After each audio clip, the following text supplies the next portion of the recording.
Po normale kena ditë që kena me lujtë kundër një kundërshtarit shumë të fortë, po ata shënun çdo rast që e patën, po sikur të kishim shënu edhe na që i patëm 2-3 raste në pjesë parë, mendoj që loja kish me ndryshu krejt tjetër qysh. Pjesën e parë kem parë dy goditje në fakt tua të menjëhershme, ku kërku edhe një penalti. A ishte penalti me vërtetë? Po për mendimin tim në 2 rastet e kanë dalë topin me dorë, po duhet ta shohim prapë edhe ta vlerësojmë. Zëdisht a kur du penalti edhe të shënoi gola, kishte me ndryshu rjedha lojës? Po na vetëm edhe pas rezultatit 2 ose 3-0 nëse kishim shënu një gol, besoj që gjithçka kish me ndryshu shumë shpejt. Brenda 30 kena lojën tjetër me Ukrainën, çka presim? Po tash do të mundohemi të harrojmë sa më shpejt këtë ndeshje dhe të fokusohemi.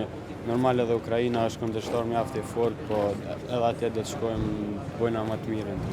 Trajneri Bunjakov thanë në konferencë për media që këto kualifikime nuk di se çka do të bëjë mirë, po ai është i bindur që në 2020 do të jemi në European.